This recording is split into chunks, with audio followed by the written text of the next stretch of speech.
Imagine knowing exactly what your students are learning and exactly which steps you need to take next. Join us in Down with the Reading Quiz to craft meaningful and productive formative assessments that move away from gotcha moments of basic recall and toward assessing what your students actually can do. In this 30-minute free masterclass, we'll share 3 powerful assessment keys that work for any novel at any time of the year. Head to shop.bravenewteaching.com/masterclass to sign up, and we'll also send you a free workbook to keep track of all your notes. Once again, that's shop.bravenewteaching.com/masterclass to nail formative assessments forever. Hey, Amanda. Hey, Marie. What are you up to later? Want to join me for happy hour? I'm all in. And guess what's amazing? Our listeners and friends of the podcast can also join us because Brave New Teaching Happy Hour has officially launched. Cheers! Cheers, everyone. We are officially hanging out a little bit longer after school with an extended, extra private podcast feed just for you. Yes. Members of Happy Hour get extra 15 minutes of the podcast, give or take, because you know us, we run a little bit long. It's just kind of how we are. But if you would like to get in on this Happy Hour action, please join us. It is only $5 a month. Head to curriculumrehab.com/happy hour and get yourself signed up, because when you're there, Amanda, tell our friends what we do every month for our Happy Hour members. I think my favorite part is coming up with a new free resource for our listeners every month. And then we pretty much break down that resource and how to use it.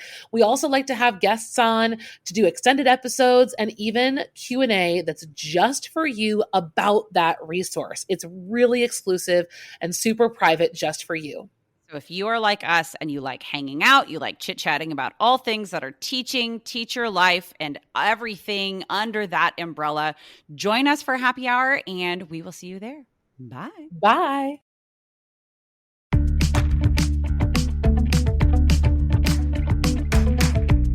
You're listening to Brave New Teaching, a podcast for educators challenging the status quo. I'm Amanda, and I'm a high school English teacher in Illinois. And I'm Marie, and I'm also a high school English teacher in Southern California. We're so glad you're here. Enjoy the show.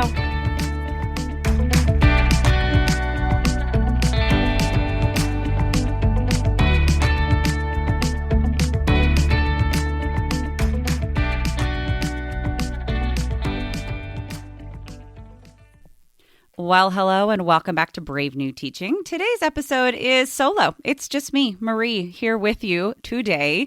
And I just want to talk about a couple of things with you guys. This is kind of my open letter to teachers everywhere. We want you guys to know that we see you. On the behalf of myself and Amanda, the Brave New Teaching team, we see you. We, as you may or may not know, are both full-time high school English teachers, and we run Brave New Teaching and our own independent little projects on the side.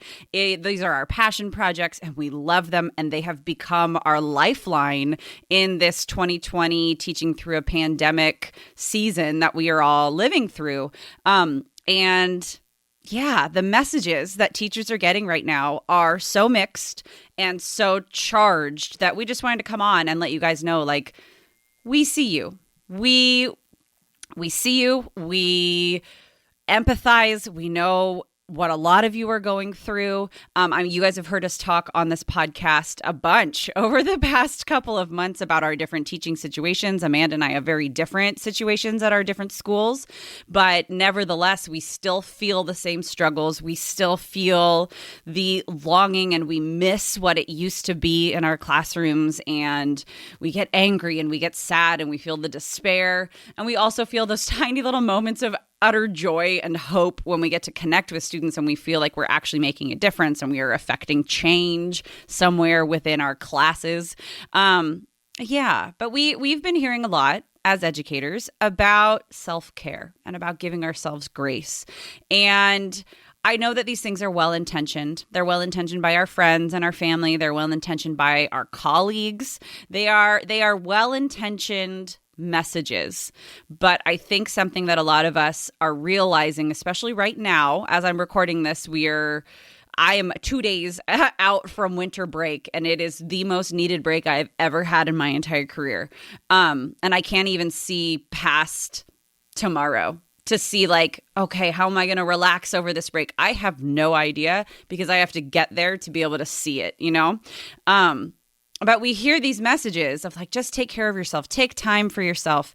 And once again, they are well-meaning, but you really don't know what it's like to be a classroom teacher right now, unless you're a classroom teacher right now. And I have good friends who are administrators, counselors, you know, other educators on campus, and they are absolutely feeling this as well in very different ways. But there is really nothing like being a classroom teacher right now. Whether you are in person, whether you are hybrid, whether you are fully virtual, nothing is the same. Everything is topsy-turvy and upside down. And I know everybody has a lot of different ways of coping, and that's absolutely not what I'm on here to talk to you about today. Really, this is just, like I said, an open letter to let you know, I see you, Amanda sees you, like we see you. And that for us has been one of the most, not necessarily comforting elements of all of this, but just like calming. So I guess maybe comforting. Yeah, self-care, you know, take time for self-care. It means so many different things to different people. And once again, people are well-meaning when they tell you to take time for yourself, but you're like, I don't even have time to finish the very most basic parts of my job. Nonetheless, the extra things that have been piled on by this situation. Self-care by taking time for myself is so different. Like for me, self-care is honestly surviving right now, making sure that I make time every single day for my own children who are my whole reason for being, right? Like they light me up. They are my whole world. And when I don't feel like I have given them the time that they need out of me, their mom, that is when I will start to go into depths of despair, right? So like that for me is self-care. For some people, self-care is just being able to take a walk and have some moments of calm and be outside and get fresh air. And that can be self-care. And for some people, self-care is like giving yourself a pedicure or like taking a long soak in a bathtub. Like it means so many different things for different people. Some days for me, self-care is just sitting down with a bowl of chips and like a big hunk of cheese next to me, just going for it because it makes me happy and it's something that I like. And I know when people tell us, or like when we see examples in the news or in commercials about taking care of ourselves and giving ourselves grace, because educators, we need you. Teachers, you're superheroes and rock stars. Unfortunately, it is generally followed by some sort of a backhanded, and if you just keep doing more for our kids, you're what's keeping them going. The pressure that those sorts of backhanded messages put on us, whether we recognize them or whether they're subliminal, is stifling. So once again, I see you. We see you. We feel that pressure too, that pressure to constantly perform, the pressure to constantly connect with students who are not looking to connect. I had a conversation with one of my students earlier this week, and I just said, listen, I'm going to tell you something that is not going to be the popular opinion among, it might not be the popular opinion among you guys, our listeners, but it's not going to be the popular opinion among the adults in your life, kiddo. Maybe academics just aren't going to happen right now.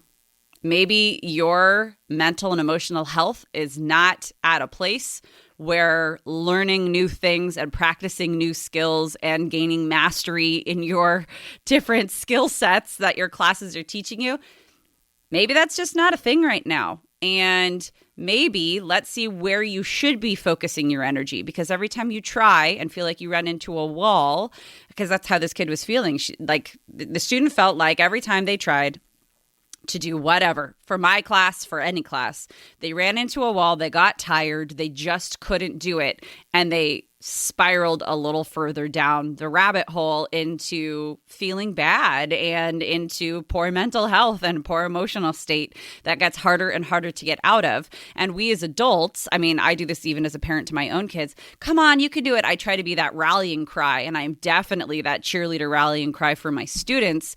And I have really taken a moment to realize some of these kids, like academics is the least important thing when their mental and emotional state is so fragile. So I personally like had this moment of like, it's okay if you are in my class again next term.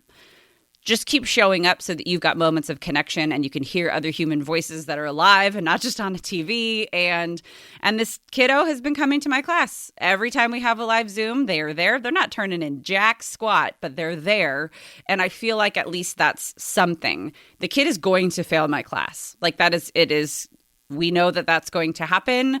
And I've already been in contact with other stakeholders. But all of this is to say, where is our focus, right?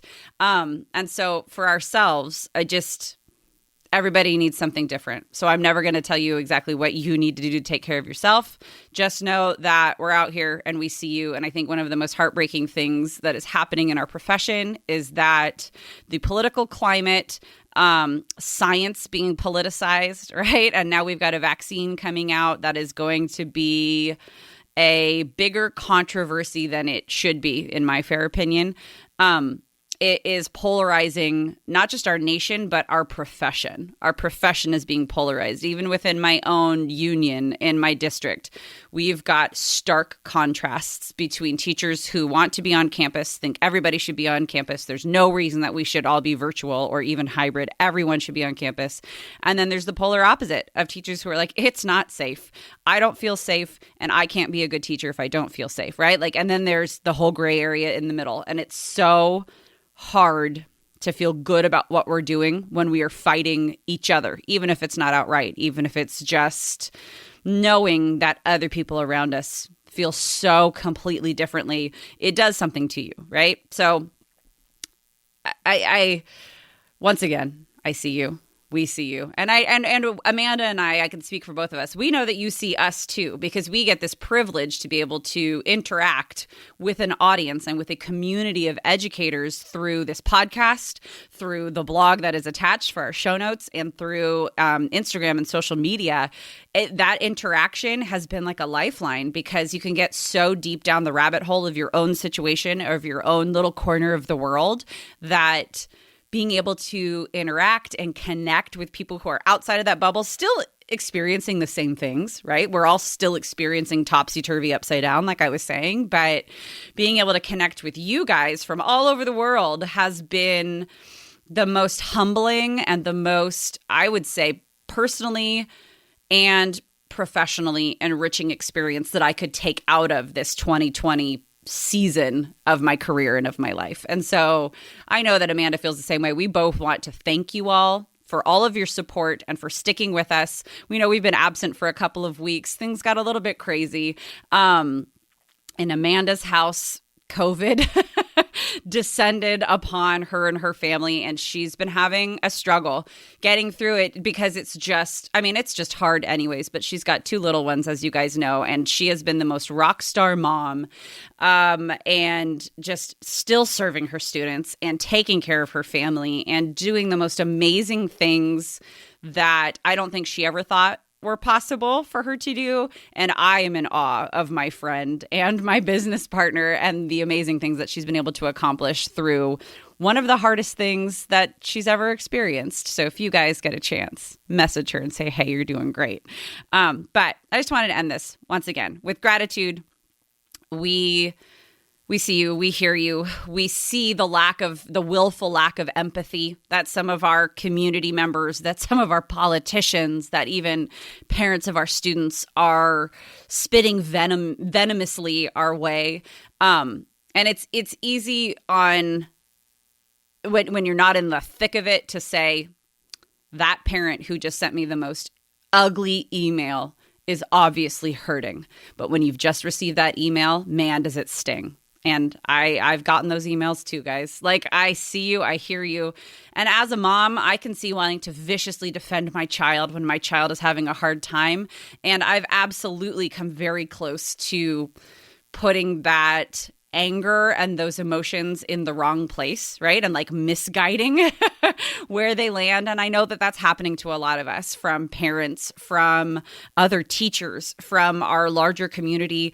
Facebook is kind of a scary place right now, especially if you're a teacher. It's hard to go on there and see some of the things that people are saying so generally about us and about our profession. And I really don't think that these people who are saying stuff like that are truly evil. I really don't think they think that all teachers are horrible, lazy people who don't want to work, and that's why we're all working from home. Like, it was our decision. But the reality is they're saying these things and they're leaving these examples for their own children and for other children to see, and we get the brunt of it. We, the teachers and the other educators, get the brunt of it. And it's not easy and it's not deserved, but it is reality, and that's what we've got. And the one thing that we have is the camaraderie to know that one way or another, there's still going to be school, right? Like, we're going to come out of this one way or another. There's still going to be school. Children will still need to be taught. And it'll be a very interesting journey to see where we, especially as an American education system, but just in general, where education goes from here, because nothing has been the same. With that, friends, once again, we really, truly do appreciate you. We are wishing you the happiest holiday season if you are celebrating in this December, and a happy new year. We are going to be taking a little break over on the podcast. We'll still be on Instagram. We'll still be able to interact that way, but we're going to take a break for a few weeks just to recharge and get things ready. And we will be back in 2021 with more Brave New Teaching, big topics, interviews. We've got some great ideas and some wonderful, really exciting projects coming your way in 2021, and we cannot wait to share them with you. So until we meet again, you guys have a wonderful day. Hopefully this little talk has kind of given you just at least a little bit of, like, you know, warm fuzzies to know that, like, we're here too. We see you. How many times can I say that in one podcast? And we'll see you guys next time. Thank you so much.